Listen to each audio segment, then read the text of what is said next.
This is the Cliff Yates Show. Personal growth, motivation, inspiration, and philosophies for a great life. Hey, everybody. Welcome to the Cliff Yates Show. And I got a great guest on today, Benjamin Brown. He has his own company. I mean, it is 360salesconsulting.com. I mean, that's a great website to have. I mean, it's full circle training. And I already thanked him for his service, a Marine and expert in sales training. And as you already know, hey, I turned my life around when I got into sales, believe it or not. We're all into sales. And so, Ben, thanks for being on the show, man. Hey, always great to be here. Love your background and what you do, and appreciate the years of service that you provided and safety for the people in California as well. So kudos to you. Thank you, sir. You know what? You were talking about something, as I always say, but you went on another interview, because I always say, man, we're all in sales. No matter what you're doing, you're in sales. I don't care if you're going to get a girlfriend, boyfriend, or you're going to the store. But you brought up, when we're kids, we're great salespeople, right? And then we're told not to be. Go into that a little bit. I like that. Well, we live in a Western civilization. So I tell people we live in the republic. Everybody's right. Employees. We are actually programmed to feed the republic, if you don't know it or not. I mean, by our taxes and our work, if it wasn't for that, we wouldn't be the country that we are. It's not normally the resources that makes us special. It's the people that makes America America. And by us being programmed to work, I mean, what is our unemployment rate right now? 3% or something like that. It's incredible, right?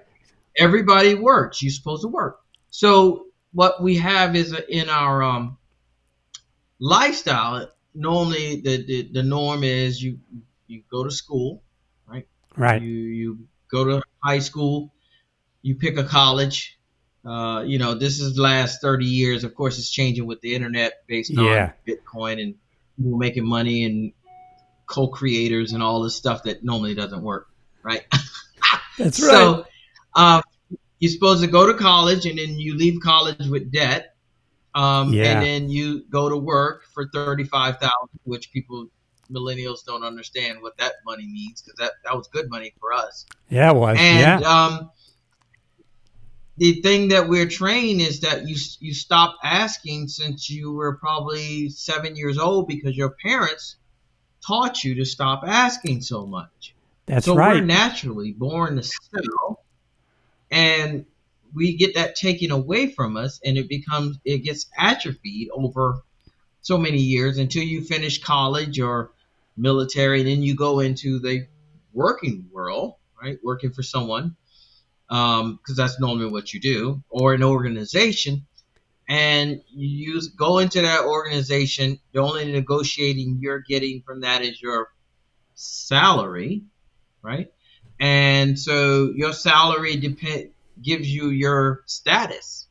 I tell people, do you know what you're worth? And most people don't know what they're worth. Well, your salary, if you're choosing a salary, that's what you're choosing, what you're worth. And you can only buy based upon your worth.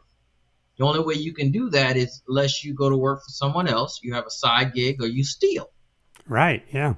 And if you steal, then you go into another system, which we call the penal system. So you can't do that. You don't want to go there. Right? You don't want to go there. No. So there's cultures that we have in America and around the world that in their culture, they're trained to sell. As you know, Israelis, Indians, Japanese, negotiating is part of right. Moroccan. That's right. Everything's negotiating. So when we go over to other countries and we go to the markets, I always look at the Americans. You can tell because they have this fright on their face, like somebody's going to ask me to buy something. Like, yes, because this is the way the world worked for thousands of years. You live in a Western civilization where it's taught if you can't afford it, you don't buy it. You don't negotiate for it. You only negotiate two things: a house and a car. Right? So that that makes sense. You need to get a better job. You need to work harder. Yep. You need to go out and get more so you can afford it. You don't negotiate.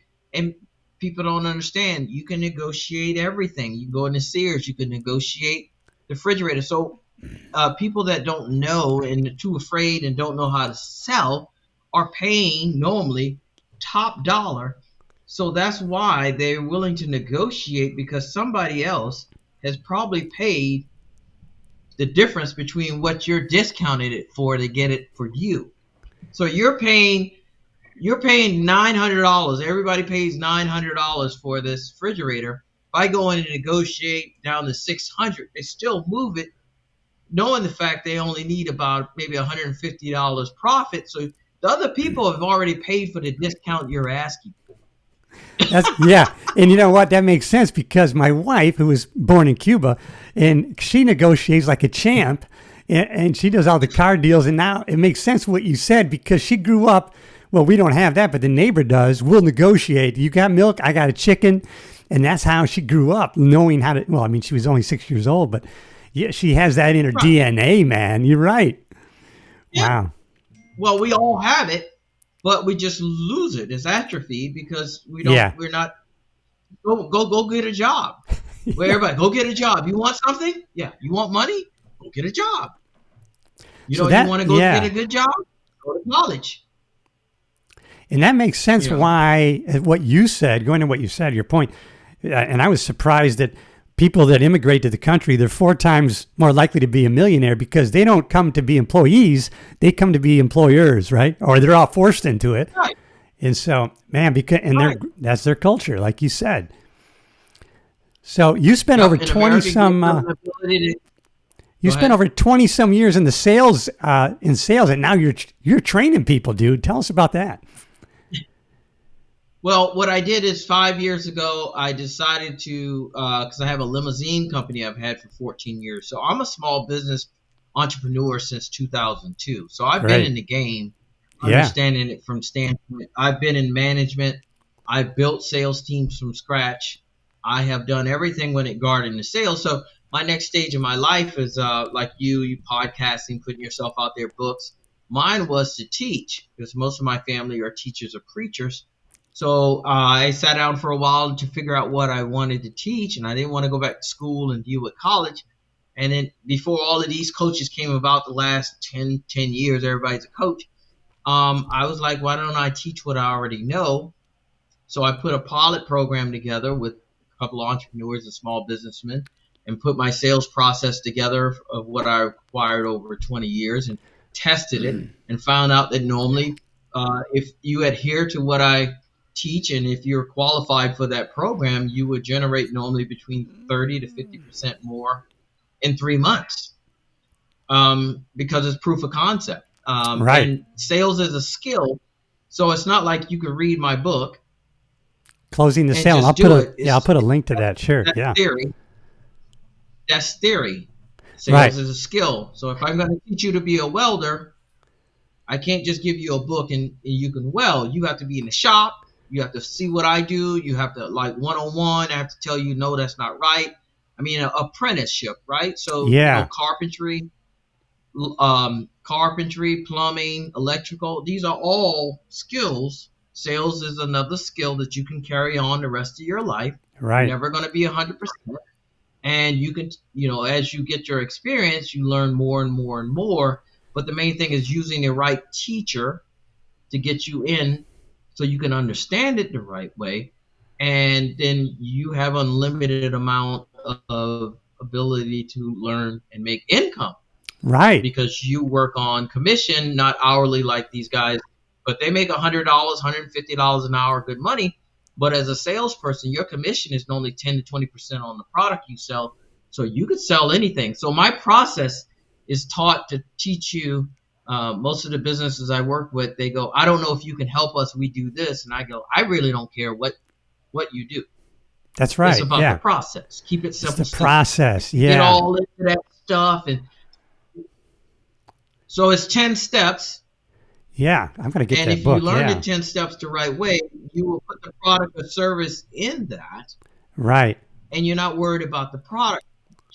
It's about the process. So even if you're we say your confidence level is very high, because 80% of sales is confidence. Yeah, it is. So even if your confidence is not high, you can rely on the process to get you through those low points, like 3 o'clock in the afternoon when the coffee wore off. Those type of things. That gets you through. Wait, yeah, do you do Because companies it's a and numbers game. Yeah, it's a number. Do you do individuals or just companies, or what do you do? Can somebody come to you? I've who done just, them all. I'm getting more towards individuals. Those companies are called projects. So a company would come to me, like one would come to me and need an entire sales crew. right. $1 million company, they don't have a sales department. I built the entire hired for salespeople because I know how to hire. If Yeah. you're not a salesperson, it's very difficult to hire a salesperson. Yeah. Because True one that. thing a salesperson can do is get a job. That's right. Yep. Doesn't mean they can sell it, but they can get a job. And so, yeah, I've done that whole deal. Built the SOP. Dealt with the sales technology of it, your CRM, your incoming leads, how you process things like that. So that's why it's 360 sales. I cover all from the mental aspect of it to the coaching, to the teaching, to the technology aspect of it. So I suck at marketing, totally suck at marketing. I am great at sales. And I tell people I'm not the best salesperson in the world. I never was and never will be. Right. But what's different for me is I'm able to teach it, which some people could do things very well but can't teach it. I can't, and I have the know it, experience yeah. to understand how you feel. Yeah. Yeah, that happened when we were in the police field, right? We'd have field training officers, and a lot of them were great police officers. Man, they really sucked at training people. They did it, they just overwhelmed people. And so I had two things I thought I would really hate, which was being a field training officer, which I ended up loving. And I thought I was really good at it because I would piecemeal it out so they would not be overstimulated by too much. And so, and then at the time, your trainee was with you, so they were your product, afterwards. So people kind of said, oh, that way you were trained by someone good. And then being a sergeant, I thought I was going to hate that. But man, leadership, it was really fulfilling. And so you get the same pleasure out of training people in sales, I bet you. Yeah, the main thing is around about 35 to 50 days is when it kicks in and they start to really, really understand. Because I simplify it this way, and I always ask the podcaster host, what is the purpose of a sale, Cliff? Right. Yeah. Well, I would to help people buy what they want to buy. Remember the children analogy, right? That I talked about. What they want, So get that what they has want, help them get what they want. So a sales has nothing to do with money. Gotcha. So I say sales has nothing to do with money. The purpose of a sale is to get someone to move. Ah, gotcha. Yeah. So click on this, go to this website, give me your email, call this number, take a look at this, test drive that, demo this. Can I ask you a question? Yeah. All of these are baby steps in a step process, moving from know, like, and trust to qualification, to find out if we can help you, to find out what the real problem is, provide a solution, see if you want to buy it, ask you again and again and again. And these are baby steps. So all you're doing in the sales process is going from one step to another and improve yourself each step. You close one door and open another one. You don't assume anything. Right. That's good. Yeah. Yeah, I went to I had become disgruntled in my sheriffing job, and so I thought I'm going to show them, and I went out and got my real estate license, and then my broker sent me to some training. He sent me to the Jim Rohn. It was a seminar by Jim Rohn. I'm going there for sales training, dude, and I'm getting life training. I got life skills training.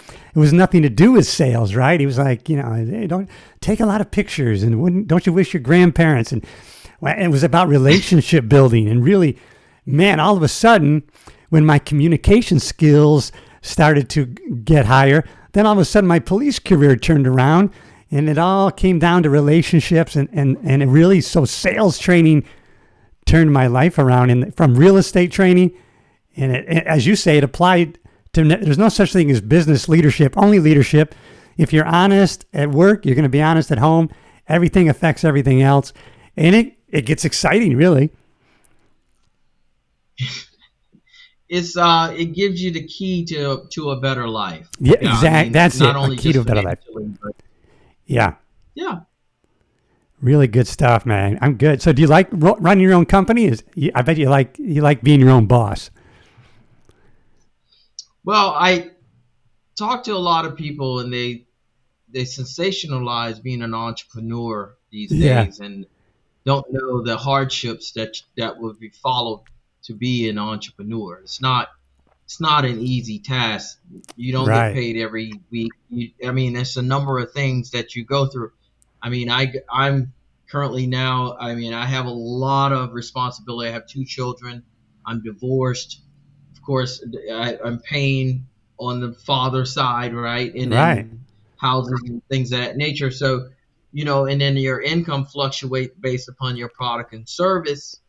So you have to watch that. So I have diversified, like most people have diversified in their 401k or their finances. I have diversified in businesses. Good. So I'm involved in 4 businesses. And so when the economy changes based upon certain things, I'm protected based upon that. I constantly have income coming in, which I can now, invest in things of that nature. So to do that takes a lot of years because college don't teach you this. And entrepreneurship is more than just reading a book or taking a course on it.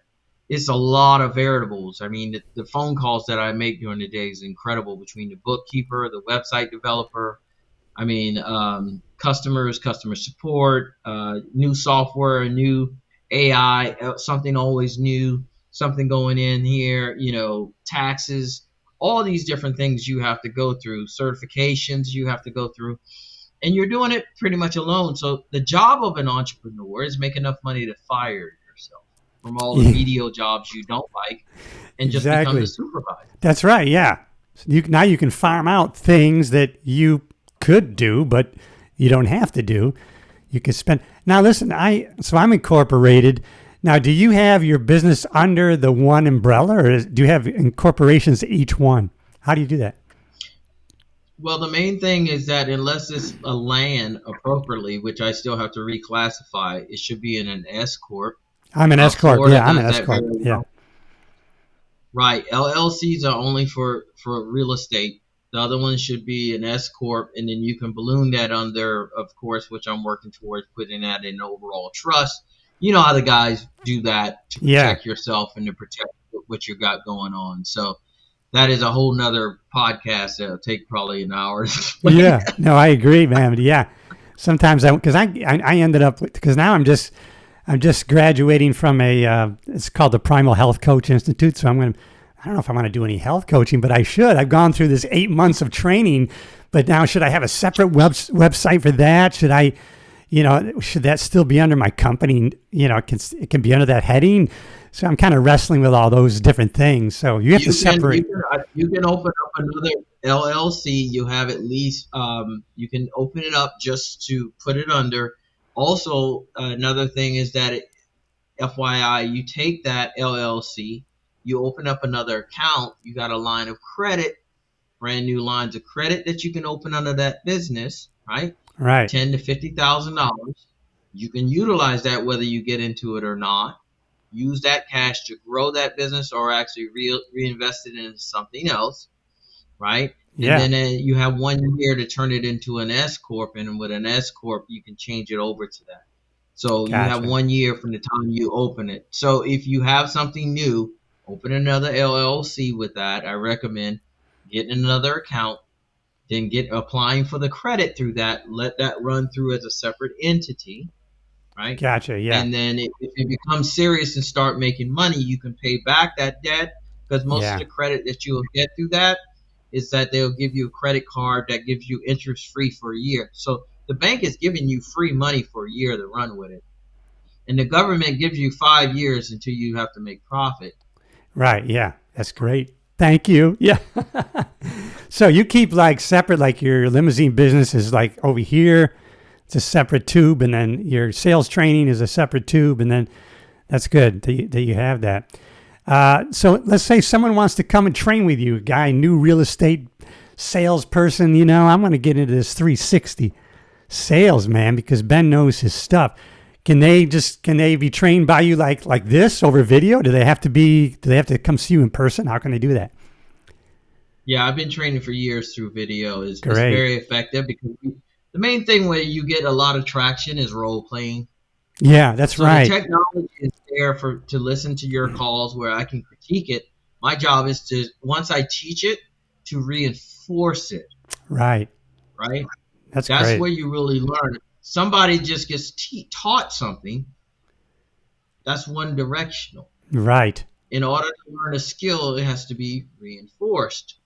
Right. And so that's where you get that, don't say that. Why did you say that? Mentally, where were you going with that? Where was your confidence level?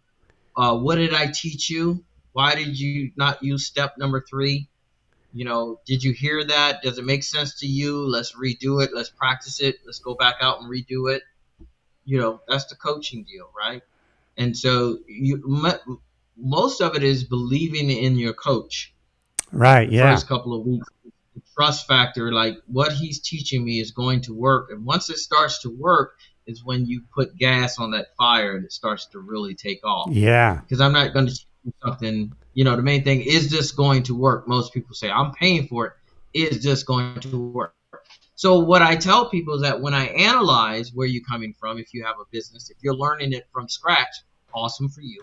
But most business people, I tell people, if you have a business and you've been in business for a certain amount of time, I'm going to analyze it. And I'm going to say, you're not going to pay for me. Your next new clients is, because by me teaching you this, you're going to get more business. That's correct. Yeah. I mean, your income is going to be so much more. You would have paid for it 10 times. Right. Yeah. It's funny. I'm not teaching you marketing. I'm not teaching you graphics or something. I'm teaching you sales. That's something right. That could be recorded, something that could be. So one of my clients that I used 2 years ago, I had her write down every single amount of money she made based upon what I taught her. And 3 months later, it came out like $180,000. Yeah. That resonates with me. I remember when I went to a Tony Robbins seminar in '92, right? And I paid $600 for the UPW, right, on the weekend, the Unlimited Power weekend, right? So then, man, my sheriff's people were like, "Oh my God, $600! I mean, you can give me the money. I'll talk to you, And so, but then I got to the seminar. Then all of a sudden, man, I was with all these people that were like-minded, man. One lady, man, she had like 5 hair salons from San Francisco. She brought her whole team down. And when I look back on that, I swear to, if I hadn't have gone to that $600 seminar, that led to me. It's probably paid me back $900,000. Can you imagine? I should have paid 10 times for that training. Just unbelievable, The same thing. But the gateway, Cliff, I want you to listen very closely to this, and your people. Yeah. You have to pay to play, because you pay, and most time from a coaching standpoint, people on the other end, that's significant. You pay to pay attention. That's correct. Yes. Yeah. So if I charge you nothing, there's no obligation. We are naturally lazy. You won't show up for the calls. There's no value.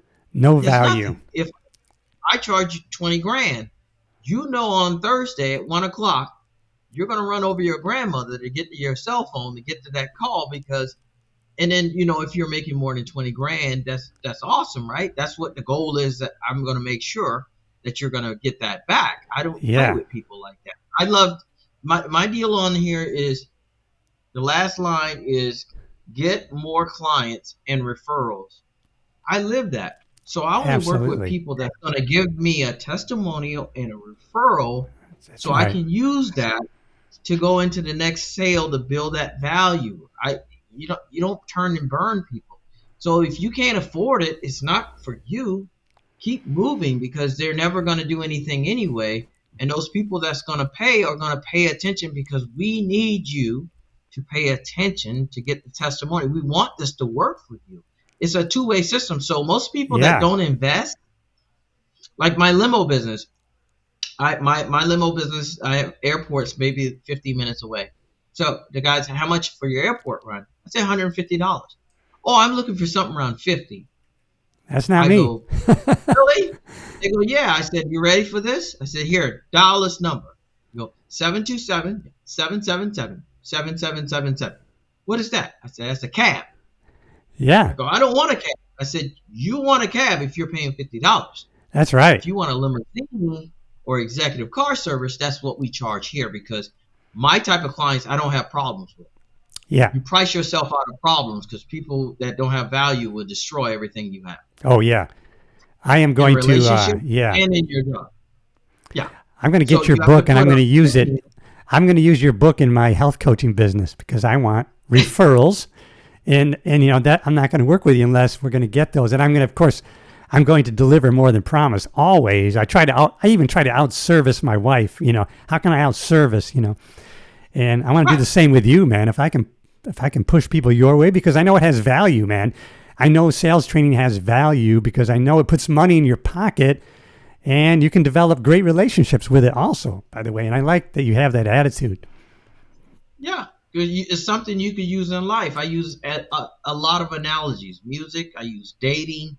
Me something too. That's going to connect you so you can understand what I'm trying to relate.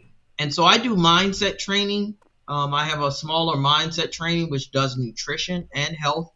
Like, it sets you up with a workout program, because 80% of sales is confidence. How are you going to be confident if you don't feel good about yourself?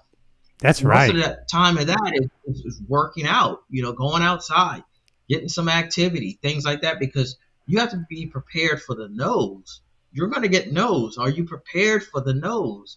And that's why people quit or have a negative connotation with sales, because their self-confidence is like, you know, most people's self-confidence is not good to begin with. And that beats you down, man. I know when I was in real estate, it was cold calling, man, and that'll beat you down. But that, you know, that's great, man. The relationships and value is so important, because it applies, like you said, everywhere. When I was producing my own comedy shows in LA, right? So when I first started renting my own venue, I did stand up, yeah. So I rented out my first big theater, was actually the Roxy on Sunset, an iconic rock venue. Yeah. And so people were like, "Oh, you're at the Roxy? You must be really getting good." Little did they know I rented the place out myself, and they were paying me to see me, right? But and then I hired a headliner, because at the time I only had like 20, 30 minutes. And then everybody loved that show. But of course I charged them big money because I had to rent out the Roxy. But if I did the same show somewhere for free, you know, they wouldn't put value on that, because, you know, if they're not paying for it, it's a free show. I don't know. Do you want to go? But man, like you said, you put money down for that ticket and the babysitter, they're coming. You know who does that well? Tell me. Makeup companies. Yes. Oh my God. Tell me more about that. So the value of what you can get at Walgreens is probably similar to what you can get, but they raise it $200, $300, $500, $800 for this cream or whatever they're doing, and that's automatic value for a woman. It's got to be good if it's that expensive. It has to be. So some people won't buy it if it's not priced right. They don't care what it is. That's right. If I gave out the cure for cancer for free, people would probably buy it. They'd be like, I don't want that. I'm not going to do it. Oh, not doing that. It's so funny and so true. All these concepts, man. I think I'm gonna do career and mental coaching too. I'm gonna talk to you about that, because, you know, after I had gone through all these programs and you get hooked on Jim Rohn and Tony Robbins and stuff. So right. I used to do things right in the sheriff's department, right? So in the sheriff's department, they would go, "Oh, that guy, you know, he's kissing ass," you know. And I'd say, no, he's developing rapport with people who can do things for him. That's what he's doing. Right. So I used to stop in the captain's office. I used to stop in for no reason. If I saw his door open, or remember at the time her door, I just stopped in for no reason. "Hey, how are you doing, Captain? Everything going good?" No one stops in there unless they want something. I'm just stopping in to say hi, quick hi to you, and then I was gone. And I would do that all the time. And I remember I was talking to a detective who had 2 master's degree. The guy was top-notch detective. He was a little disgruntled. And he was like, I've been here 4 years. I never even talked to the captain. I go, that's your problem. You know, it's not that you don't deserve the job more, but you got to develop relationships with people, man. People want to promote people they know. They see a list of names. Wait, hey, I know Ben. He's a good dude. You know, they want to promote people they like. And so relationships are so important. What advantage you learn by learning sales from someone who came from the point where we just had phones, we didn't have computers? Yeah. Is understanding you have a better advantage because everybody want to text themselves to success and you can't do it. No. No. I'm meeting tomorrow. We're selling a real estate property. Can you imagine we met this guy, Randy Newman, my friend here at Berkshire Realty. He sold us our first place here because the lady, it was during COVID. She didn't want to come to the listing. So he came, we became friends. He sold us this property. And from here, we have done 8 transactions with him. And so it's funny. We rented a boat. We were out here on the Intercoastal. And he had another guy with him. He goes, oh, Cliff, meet this guy, John. He goes, this guy was buying a place for $300,000. And my partner didn't want to deal with him because it was $300,000. You know, I said, well, I'll do it. He said, I'll do it. And then that guy went on. It led to a $1.2 million property and led to all these. But that other person didn't want to deal with that little property, right? It's just funny. So the one thing I teach people is never assume anything. Yeah. Never assume anything. It's all ruled out by the process of asking the questions. Yes. And so the problem with most salespeople is that they never ask enough questions. That's right. Mm-hmm. What's important to you? What do you really need? What's your main thing you want in this? Yeah, questions. I learned that from Tony Robbins, right? Which is you must know in the mind business. So your brain will always answer any question you ask of it. If you're asking, why am I so screwed up? It doesn't argue with you. It looks for an answer. So you just need to change the questions. What's good about this? What can I do to make this better? It works every single time. Mindset is so important, man. You know, and you can't be, I'm not up 100% of the time. We're human, right? We have human emotions but you know, people will say, oh, you're up a lot. You're motivated. And I go, well, I've kind of habituated being in this state. It's a state, right? I'm in this state quite a bit because I work at it and it gets habituated.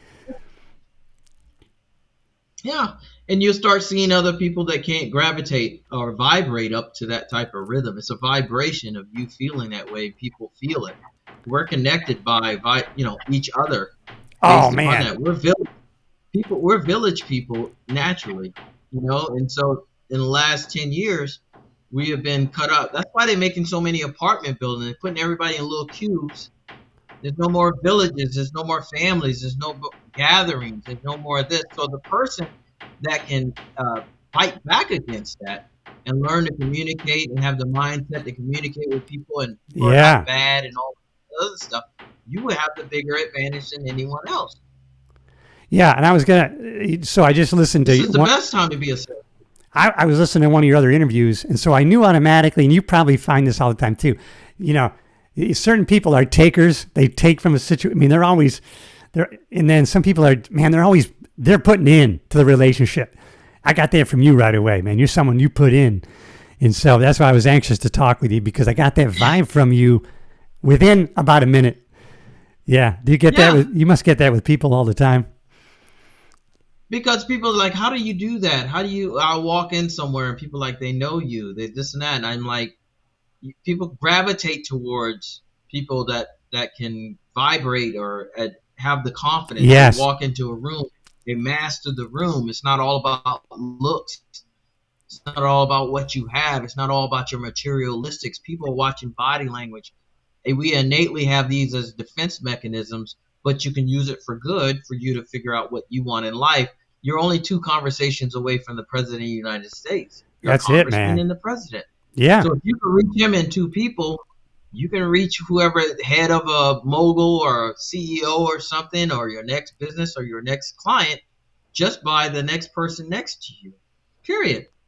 Oh man, absolutely. I agree. Man, you never know who you're talking to, man. And you can go with a certain perspective. a lot of cops kind of sometimes take this attitude that they're looking, people are strangers out there, right? Until they prove themselves. And to me, they're just friends I haven't met yet. And you know what? They're great until they prove me otherwise. Instead of they're not good until they prove me they're good. No, they're already great. Right. They have to work at pulling Optimistic down. versus pessimistic. Yeah. And people poo-hoo that, but man, it makes a big difference. Hey, listen, all you have to prove to me, and it's proven over and over again, how your attitude and your state affects your health. And hey, man, I'm gonna choose the positive because, man, I don't want to be in the hospital. So you should be selfish in that regard, man. Definitely. I want to push people to you that, you know what, because I'm telling you, and as you said, it's so true, man. Sales is not easy. And, you got to keep putting money in the pipeline because, everything's not guaranteed. You're not on a salary and you're not on a fixed income. And so, yeah, you have unlimited possibilities, but man, you really got to be working at it to work on the income from your assets. So it's not easy, but I want to push people that, hey, want to get into sales, or maybe they're already into sales. And man, hey, 360 sales training, man, what is it? Salestraining.com? Is that what it is? I mean, I'm going to send them over there. 360salesconsulting.com. And if they would like to reach out to me, because the Please. book is on Amazon, Master the Art of Closing the Sale. But if they want to talk, I made it very simple. Meetwithbenjamin.com, and you can schedule a call. Meetwithbenjamin.com, and you can schedule a discovery call. See if you guys are a good fit. And I would recommend anybody who's in sales, man, go to you because, everybody, man, you obviously got a good track record, and I can tell from talking with you, people get great value out of it. And there's just, when you start taking control of your own business, man, there's an empowerment to that, isn't there? Well, like you watch Shark Tank, right? Yeah. And the entrepreneur, and the owner of the Dallas Mavericks, right? Yes. His name? Not Cuban. What's That's his not- name? Remember Cuba? Not Mark Cuban. Mark Cuban. Yeah. Oh, absolutely. Yeah. Yes, he's the owner of the Dallas Mavericks. So one of the things he says, I love saying, is that if you're an entrepreneur, the first thing you need to know how to do, if you want to be an entrepreneur, is you need to know how to sell. Absolutely. Yeah.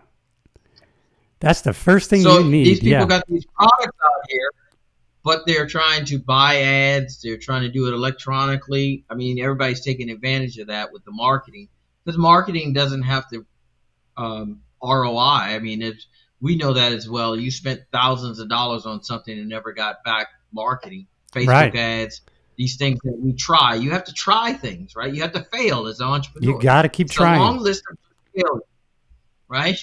Yeah. Long list of failures. And so being able to do that, knowing the fact that, if a client's in front of you, if you can't sell them properly, you're losing money. You're leaking money really bad. So Yeah. that's the main thing I tell people too. Okay. And I want to ask you about this because obviously you're probably like me. I don't know. You're apparently in good health. What's your physical regimen? What do you do for exercise and health? Well, because of my mindset training, I'm in the gym 6 days a week. Yep. Try to get it down to an hour. So I use one of my programs, use My Fitness for my nutrition, for my carbs, my macros. So I understand that. And then I use My Fitness Pal for my workouts that I track every day. Yeah. Most of the time it's tracking. I've been working out since I've been in the Marine Corps. So I dropped down. People right now are looking at me because I'm a little older. I'm 53. But people be like, man, you look good. And I'm like, I'm watching people that pass away every year. And I'm like, oh, my goodness, they're 48, 49. They're younger I'm than like, us. "Oh, I can't. been there." Oh my God. I mean, I'm shocked by it. I'm 66, but I mean, as you get older, more and more people are like, oh man, I don't want to be there. That's what motivated me. But I'm like you. I've been working out since I was 16. Yeah. Yeah, I wake up every day blessed and knowing that every day is not given. Sometimes I don't like going to the gym. Sometimes I don't like eating well, but you have to do these things because you see the people on the other end that's not being able to benefit from that. I'm a disabled veteran. I have PTSD, so I have my bad days. Yep. Fibromyalgia, so my shoulders and everything are hurt. I get numbness in my hands. I can't sleep with a pillow because if I Yeah. do, it'll cut off the circulation. My hands go to sleep. All these different types of things that I've had from the service, sleep apnea. Oh yeah. But you still can't. You got to keep going, and that's what I instill in the students. It's all about the repetition. Nobody's giving you anything guaranteed, and especially if you're a man, nobody really cares. No. So that's nobody's going to feel sorry for you. You got to get up off your butt. I mean, when I think the sorriest time in my life is when I went through my divorce. I went through a real bad time. I mean, that was a really tough time situation, and I know why some people don't come through it. Yeah. But I had to, over a 2.5 year time, get my mind back. Right. Which took thousands of hours and thousands of dollars of therapy to figure out what all of this meant, marriage and everything, to me, so I can move forward, because it was something I didn't want. And most people don't want that. They want to just be in a relationship and don't want to be all that kind of stuff. And sometimes that's not a choice. It just doesn't work out that way. And you got to stop pointing the finger and dealing with blame. So when I work with individuals, Cliff, I find it unusual. I'm glad I'm on that point. To make them a better salesman, I have to figure out why they're not selling. Yeah. More than if they can. Yeah. Why they're not. So yeah. That means their childhood, where they came from, what's messing with your confidence, why you're not able to sell. If I'm able to figure that out and take that out of your brain, so I can put my new stuff in there, like Jarhead, like we say for Marine, and put some new stuff in there, because most of the time it's not enough room in there. And so by getting through some of that hardship and building the confidence, they're able to accept the new information and new concepts, and then once they're able to do it, they can see it, which is proof of concept. Yep, proof of concept. And I then like repetition after that. So that's why it takes 30, 40 days for people to start understanding. They always come back. I remember, I always know exactly when they get it. It's like an orgasm when my student finally comes back and goes, I got it. I finally figured out what you're trying to teach me. And I'm like, yes, now you got it. Now we can start working. Now the trust factor is over. You trust yourself. You trust the process. Now we can start getting major results. Yeah, it's funny you say that, because so when I was field training my officers, right? So after about 3 months, all of a sudden, I don't remember anything. It's all gone. I go, no, that happens. Just give it a week. Yeah. It's gonna click back in, but you're right. And you start to see that pattern. Yeah. Did you ever see the movie DI with Jack Webb? No, it's an action item. Yeah, that's right. Did you ever see that movie, The DI with Jack Webb? Yes. I saw that movie, I think, I don't know, probably 85 or something. But I shaved my head that day and ran 6 miles. That thing fired me up every time I watched that movie, man. We're going to run. And when we're done running, we're going to run some more. I once knew somebody who stopped running. Oh, my God. It was great. I love that stuff. I eat it up. I don't know about you, but oh, my God. Forrest Gump. So I started to run. Yeah, man. I don't know. I have a big. I have so many good friends still to this day that were Marines. Right. My one good buddy. He was an embassy Marine, and I'm going to have him on the show. But he's a good guy. And I have another guy. He works for Glock, and he was a deputy. And man, these guys, man, they're always, when the Marine Corps birthday comes around, man, we all talk. And man, I just love them, man. I love it. So thanks again for your service, brother. Yeah. You are a hero. I'll tell you that much right now. And the fact is, you're still serving, having this company. You're touching people, and you're helping them help each other. And hey, that's big stuff, man. So I want to thank you. I'm gonna put all the links to your book, to your sales training, and talk with you, Benjamin. And then I'm gonna put it in the podcast, because we're on the podcast platforms and also on YouTube, and I'll put that in the description. And I want to thank you for your time, and really hang out afterwards, and we'll talk a little bit in our after show. Yeah. This has been great. Thank you. Benjamin Brown, everybody. He rocks. I'm telling you, let him train you. It's going to put dollars in your pocket, and you'll probably come out a better person. All right, Ben. This is great. Hang out, If buddy. you